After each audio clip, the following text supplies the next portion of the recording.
안녕하십니까. 이 시간은 3대 축복과 이상세계 실현이라는 제목으로 말씀을 나누도록 하겠습니다.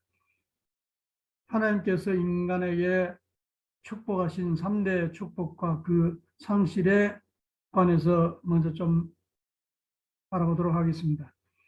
창세기 1장 28절에 하나님이 그들에게 복을 주시며 그들에게 이르시되 생육하고 번성하여 땅에 충만하라. 땅을 정복하라. 바다의 고기와 공중의 새와 땅에 움직이는 모든 생물을 다스리라 하시니라. 이렇게 3대 축복입니다. 한 가지 엄한 계명을 내리셨습니다. 그 계명이 창세기 2장 17절에 있는 말씀인데, 선악을 알게 하는 나무의 실과는 먹지 말라. 내가 먹는 날에는 정령 죽으리라 하셨습니다. 이 계명을 지키지 못하여 불행의 역사가 출발되었습니다. 원래 창세기 1장 1절 이하의 쭉 창조의 그 내용을 보면, 타락 전에는 하나님은 이 세상을 창조하실 때 첫째 날부터 한 가지 창조를 끝내시고는 기쁘다 하시면서 창조하셨고, 마지막 날 인간 조상을 창조하시고는 심히 기쁘다고 하셨습니다. 그런데 창세기 6장 6절에는 인간 조상이 계명을 어기고 타락했을 때 땅 위에 사람을 지었었음을 한탄하사 마음에 근심하셨다고 했습니다. 잃어버린 3대 축복을 다시 찾아 이루는 것이 하나님의 복귀 섭리고 구원 섭리 역사입니다. 이상세계 이 실현도 바로 그 잃어버렸던 3대 축복을 다시 찾아 이루는 겁니다. 꿈 같은 얘기지만은 이 말씀에 관심을 가지고 대화할 수 있기를 바랍니다. 하나님의 창조 이상 3대 축복이 이루어진 세계를 요약하면 이렇습니다. 생육하라. 이 말씀은 자라서 교육돼서 온전한 사람이 돼서 개성을 완성한 사람이 되라는 말씀인데, 하나님의 뜻과 심정을 이해하는 그런 하나님을 받드는 그런 마음과 또 몸이 온전히 하나 되어서 하나의 개체가 될 때에 우리 몸속에 마음이 내재하듯이 우리 인간 속에는 하나님이 임재하실 수 있는 그런 존재가 되는 겁니다. 그래서 고린도전서 3장 16절에 너희는 거룩한 하나님의 몸인 줄 모르느냐, 이런 말씀도 있습니다. 원래 흙의 요소로서 육신을 빚어 만드시고 코에다가 생기를 불어 넣어서 사한 영이 됐다고 했습니다. 우리 인간은 외적인 육체 사람과 내면적인 영적 존재, 내면적인 사람, 속사람, 그 사람, 이렇게 양면적인 존재입니다. 이런 육체는 육심이, 이 본능이 우리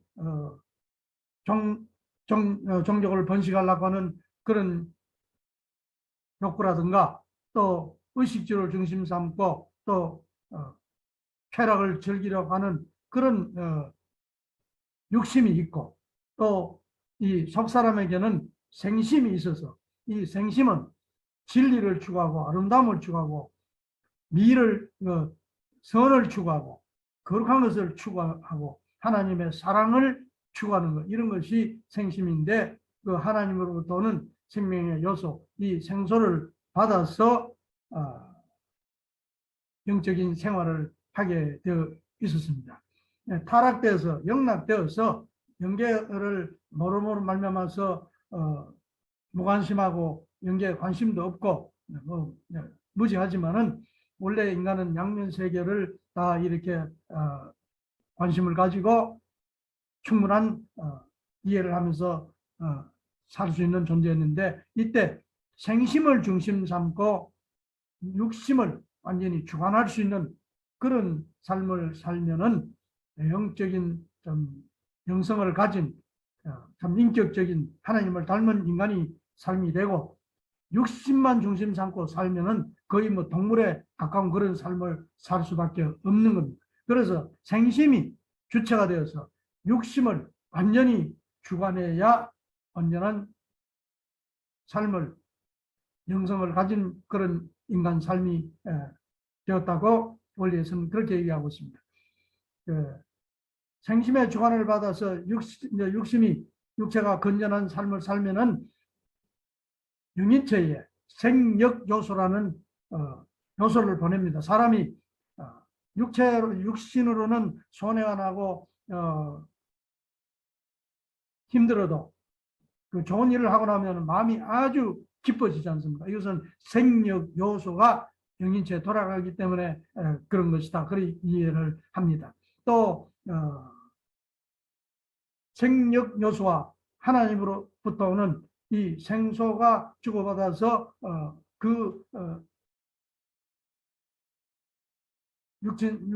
영적인 생활을 하게 되고, 그 영인체에서 육신에게 돌리는 또 어떤 영적인 요소가 있는데, 그것이 생명 요소라고 합니다. 우리가 신앙생활을 하고 정신생활을 해보면은 영적인 힘이 육체에 돌아오는 그런 힘이 놀라운 그런 힘이 있는 것을 알게 됩니다. 그것이 바로 생명 요소다 말이죠. 그래서 이 영인체와 육신이, 생심과 육심이 조화를 이루면서 원래 살아야 양면적인 인간의 삶이 건전한 그런 삶이 될 수 있다. 그런 말씀이 되겠습니다. 두 번째 축복은 번성하라. 하나님의 사랑을 중심 삼고 아담과 해와가 사랑을 주고받고, 그러면 사랑의 힘은 자녀를 낳게 되고, 그것이 바로 가정 완성을 하는 건데, 하나님의 사랑, 남편의 사랑, 아내의 사랑, 자녀의 사랑, 이 4대 사랑이 실현되면은 그것이 가정이 완성되고, 거기에서 사회국가 세계가 나올 수 있다. 이 한 가정을 사랑을 완성해 나가는 데는 남편과 아내의 사랑이 아주 중요합니다. 남편과 아내의 사랑에 그 책임을 다하는 것, 일체가 되는 건 너무나 중요한 겁니다. 그래서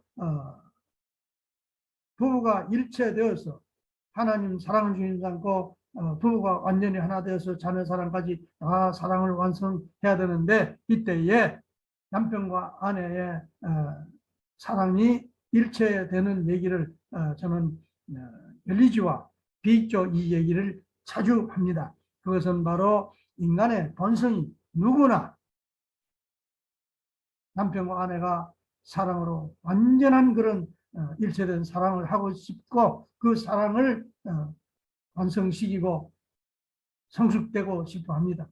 그래서 이 세상에 음악하는 사람들 그 노래를, 벨리지와 비조라는 노래를 하지 않습니까? 이 노래는 남편과 아내가 만나서 사랑을 완성하기를 바라는 그런 노래입니다. 열리지는 두 나무가 가까이서 자라다가 한 나무로 된 것을 말하는데, 이것은 남편과 아내가 서로 위하고 서로 하나 되려는 노력을 꾸준히 하다 보면은 남편과 아내는 닮는다고 하잖아요. 그래서 사랑으로 완성되는 것을 말합니다.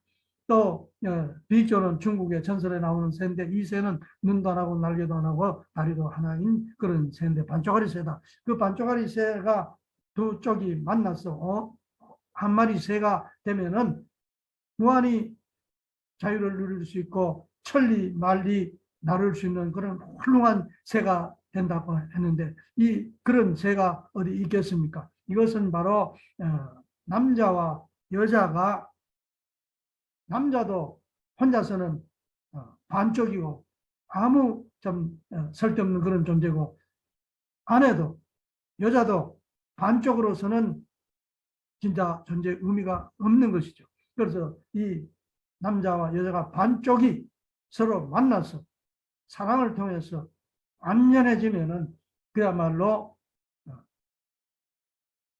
이 땅에 인간으로서 100년 존재하는 의미가 다 이루어지는 것이고 사랑의 하나님의 그 사랑을 이 땅에 실체로 사랑을 이루고 완숙시키고 완성되는 그런 삶을 살게 된다는 그런 의미다 말이죠. 그래서 한 남자와 한 여자가 사랑으로 만나서 가정을 이루는데 사랑을 완성시키는 것이 아주 중요하다. 이것이 바로 번성하라는 가정 완성의 축복이다 말이죠.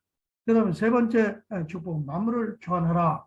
주관성 완성인데 하나님의 모습을 닮은 것이 인간이고 인간의 모습을 닮은 것이 만물이라고 했습니다. 만물을 축소하면 인간이 되고 인간을 펼치면 만물이 됩니다.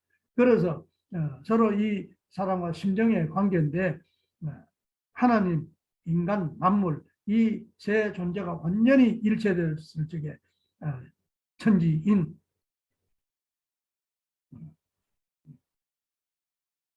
완전한 이상 세계를 이루게 된다.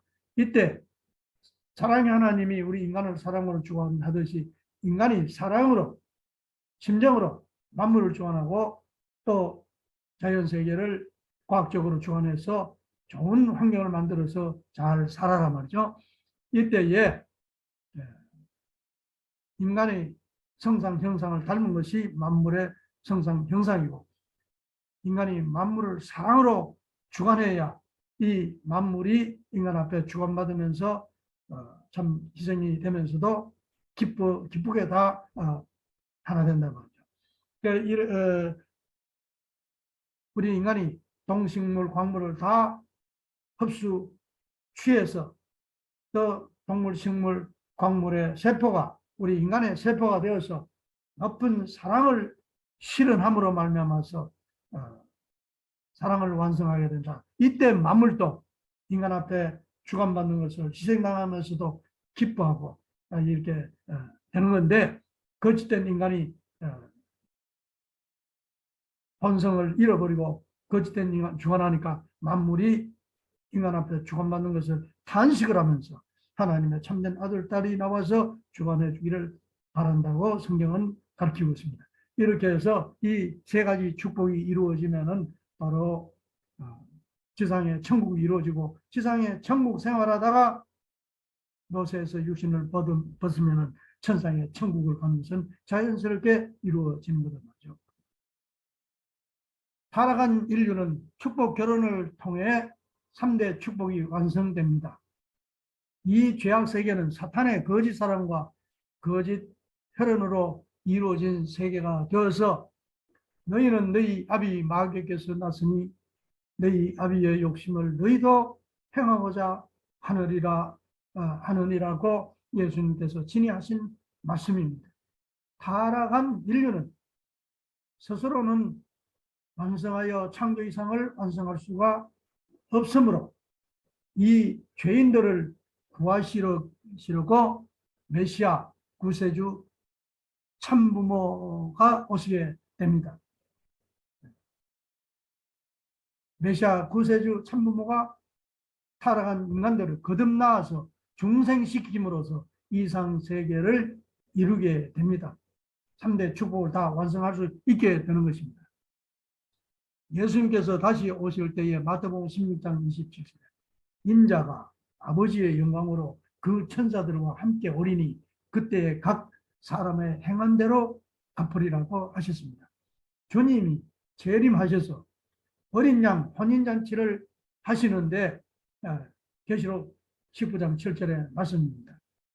주님 혼자 신부 없이 혼인잔치를 할 수 없습니다. 신부 없이 신랑만 혼인잔치를 해서 참부모가 될 수는 없습니다.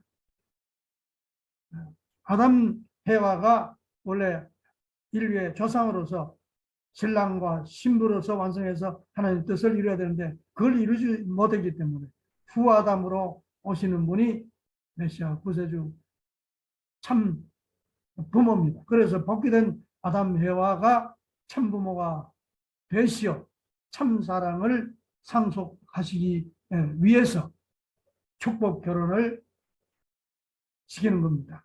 축복 결혼으로 중생하여 누구나 참 부모가 되어야 합니다.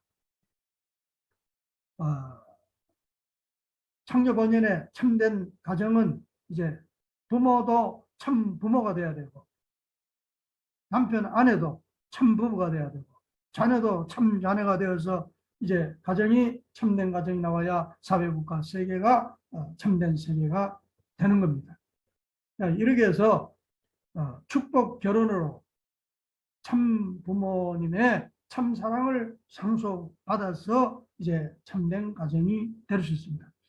우리 부모가 우리들이 다 존경하고 우리 자녀를 위해서 참 희생의 삶을 사신 그 부모가 우리가 다 존경하고 소중하게 여기지만 우리 부모가 참 사랑의 참 부부가 되었고 그런 하늘의 사랑을 하나님의 사랑을 이룰 수 있는 그런 부모가 아닌 것도 엄연한 사실이고 또 예수님이 하신 말씀처럼 우리 타락한 인류는 누구 할 것 없이 너희는 너희 아비 마귀께서 났으니 너희 아비의 욕심을 너희도 행하고자 한다. 이렇게 해서 이 타락한 세계 인류 가운데는 아무리 훌륭한 사람이 있어도 거기에는 참부모, 참부부, 참자녀가 나올 수가 없습니다. 그래서 메시아 구세주 참부모님을 보내셔서 참사랑을 상속시키는 것이 축복 결혼이다.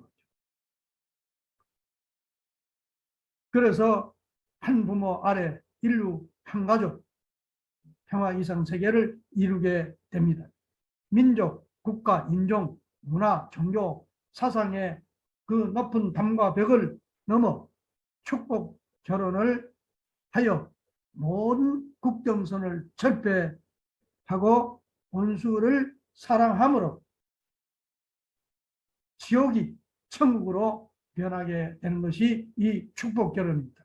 한국과 일본 역사적으로 원수지간이지만 축복 결혼을 통해서 국경선이 무너지고 원수지간이 사랑함으로 말미암아서 지옥이 천국으로 변한다. 그래서 이 축복 결혼은 온 세계 땅끝까지 서로 원수진 사람들도 원수를 사랑하는 그런 참가정을 이루어서 지옥을 천국으로 바꾸는 그런 것이 실현되는 축복 결혼인 것을 아시기 바랍니다. 인류가 걸어야 할 길은 언제나 아담이 사탄에게 이런 3대 축복을 다시 찾는 길입니다. 성경에 가장 중요한 것은 이 잃어버렸던 3가지 축복을 다시 찾는 것이 하늘의 뜻이라는 것을 이해하셔야 됩니다. 예수님의 3대 시험에 잘 나타나 있습니다. 예수님의 첫째 시험은 말씀 실제 복귀입니다. 첫째 축복, 말씀의 실제, 말씀을 불신하고 말씀을 잃어버리기 때문에 다시 말씀을 찾아야 되는 것. 그 다음에 둘째 시험은 인류 조상 자리를 복귀하는 겁니다. 아담이 인류 조상 자리를 잃어버리기 때문에 후아담으로 오셔서 인류 조상 자리를 다시 복귀합니다. 셋째 시험은 만물 주관의 자리를 잃어버리기 때문에 만물을 놓고 천하 만국 만상을 놓고 시험을 하는 그런 셋째 축복을 복귀하는 이 3대 시험.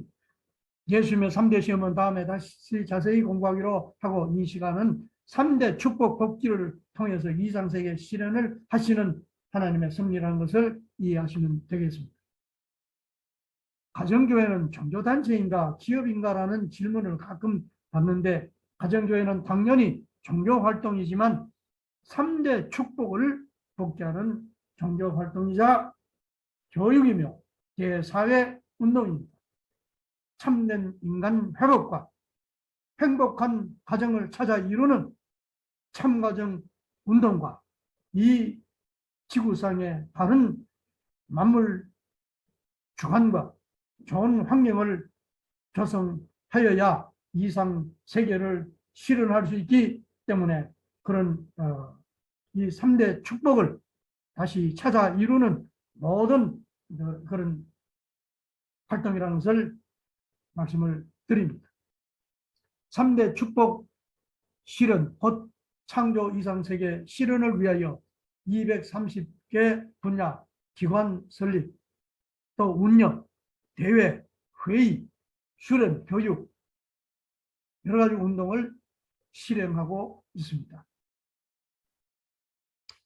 그 기관 설립, 운영, 그 대회, 회의, 수련, 교육 모든 운동의 230개 분야를 크게 나누면 세 가지로 첫째, 제일 축복 복귀를 위해서 새 진리 운동, 사상 운동, 성공 사상 운동, 종교 화 운동, 인격 교육, 심신 수련, 본연의 인간성 회복, 온전한 참된 사람을 찾는 그런 제일 축복 복귀를 위한 여러 가지 기관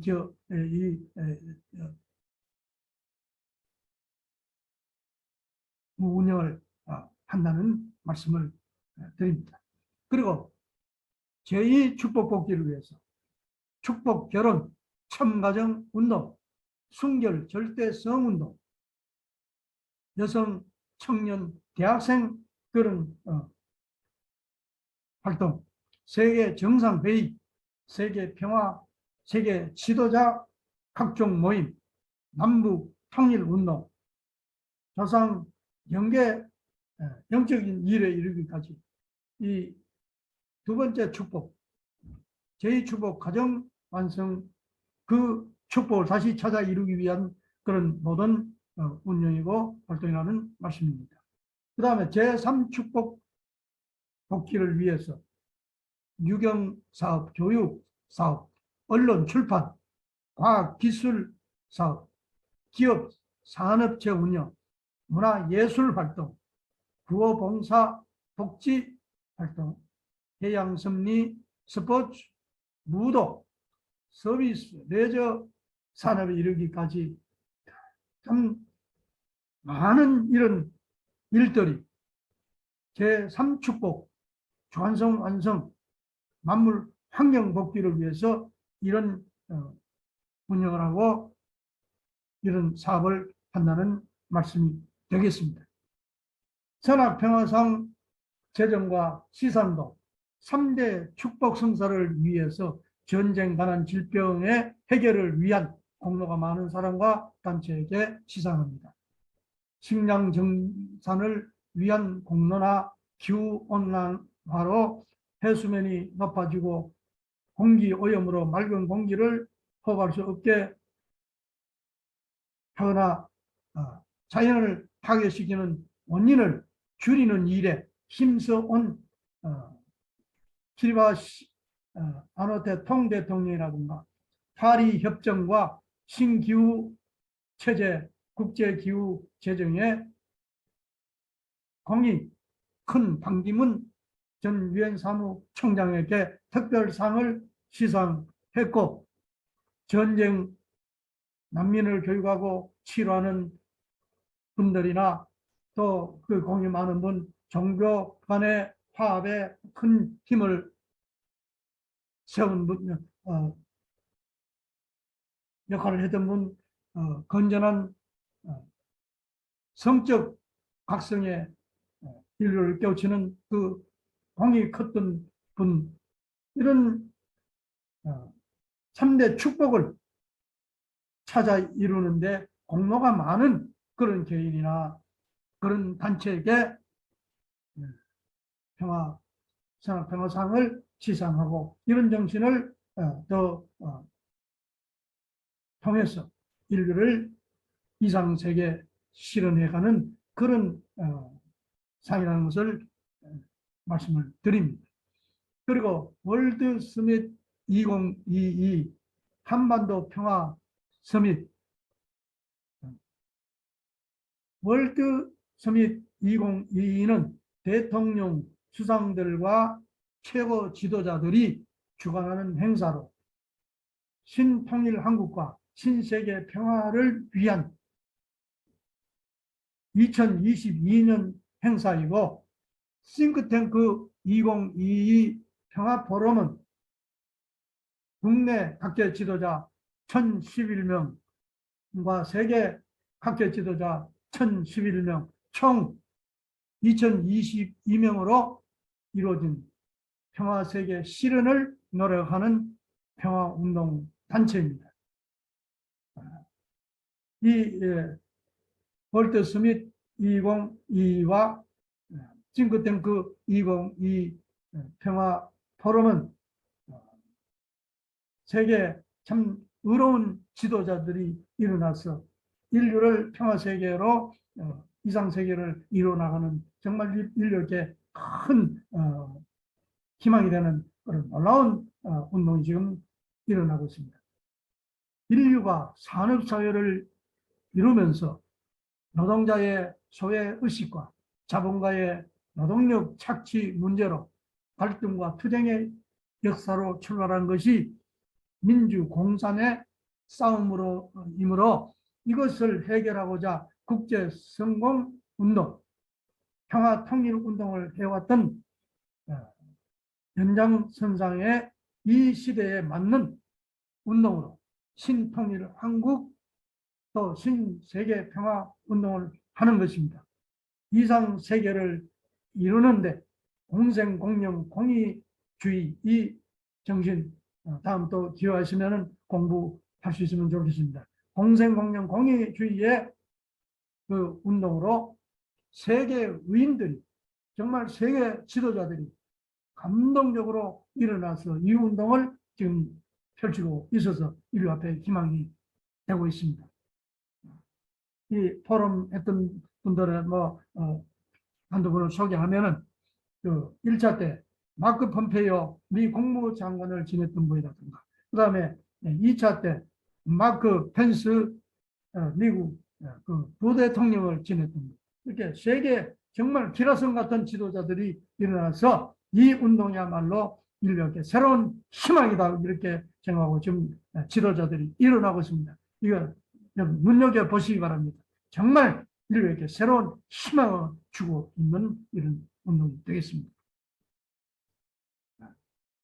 세계 정상 스피치 현장과 영상으로 했던 그 분들의 모습입니다. 세계 전현직 정상 85명, 현직 25명, 세계 157개국,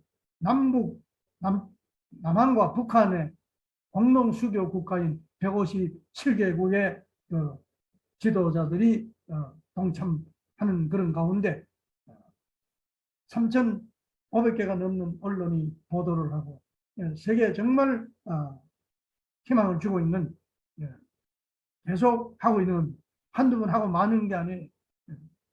정기적인 행사로 세계를 일깨우고 있는 그런 행사입니다. 정말 인류에게 희망입니다. 정상 지도자 현장 참석을 했던 그 청평의 그 평화월드센터에서 있었던 이 장면인데, 한학자 총재님, 또 반기문 위원 전 사무총장, 또 캄보디아 훈센 수상, 폼페이오, 펜스, 이렇게 세계적인 이 사람들이 한 자리에 와서 이 코로나가 창궐하는 가운데도 이렇게 모여서 이런 대회를 치렀습니다. 지금은 하나님의 3대 축복을 지상에 이루는 때입니다. 근래 사람들이 갑자기 자연환경 보호 운동가, 동식물 애호가, 반려동물을 데리고 다니는 사람들이 부쩍 늘어나고 있습니다. 이것은 본연의 세계가 다 되었음을 의미하는 거라고 생각합니다. 정말 내가 천지인 하나님과 인간과 만물이 원래 본성으로 하나 돼가는 그런 사랑의 세계가 가까우심을 실감나게 하는 것이죠. 그리고 이 4차 산업혁명 시대는 지상천국이 이루어지는 시대입니다.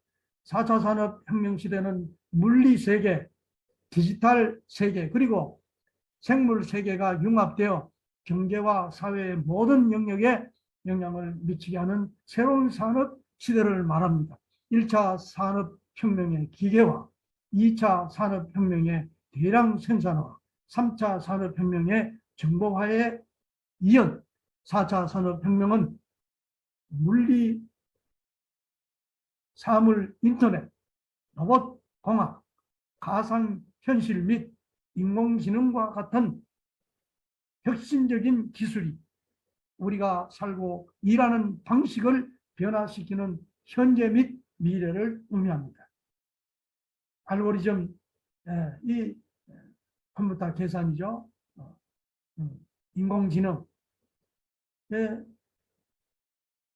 과학이 발달되어서 이제는 인공지능 이 기계가 고도의 기술을 요하는 기술자의 일을 기계가 대신하고 의사의 수술도 기계가 대신하는 분야가 넓어지고 있고, 자동차가 사람이 운전하지 않아도 자동으로 굴러가고, 로봇가 이 가사 집안일까지 다 구석구석하는 이런 시대가 되었습니다.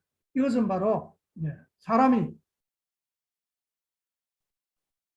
노동은 스포츠 삼아 운동 삼아 하는 것이고, 이제 인간이 생각만 달라지고 하나님의 창조 이상을 깨닫고 하늘의 섭리를 깨닫게 되면 정말 지상 천국이 눈앞에 와 있습니다. 싸우지 않고 전쟁하지 않고 갈등하지 않고 정말 잘 살아가면은 깨달으면은 그야말로 천국이 다 되었단 말이죠. 지상의 천국 시대는 변경될 수 없는 영원한 하나님의 계획입니다. 이사야서 46장 11절에 내가 말하였은즉 정령 이룰 것이요 정령하였은즉 정령 행하리라 했습니다. 처음 인류에게 축복하셨던 3대 축복을 그대로 지상의 천국으로 실현하시는 겁니다. 그래야 천상 천국도 이루어지는 겁니다. 지상 천국 없이 천상 천국은 이루어지지 않습니다. 그래서 요한계시록 21장 3절에 내가 들으니 보좌에서 큰 음성이 났어 가로되 보라 하늘의 장막이 사람들과 함께 있음에 하나님이 저희와 함께 거하시리라. 성경의 결론이 하늘의 장막이 땅 위에 쳐지고 하나님과 사람이 같이 사는 때가 온다. 이게 바로 지금의 때입니다. 자, 그래서 오늘 말씀이 하나님의 3대 축복을 이 땅 위에 실현하는 이상세계를 이루는 때라는 것을 다시 한번 강조하면서 오늘 말씀을 마치도록 하겠습니다. 감사합니다.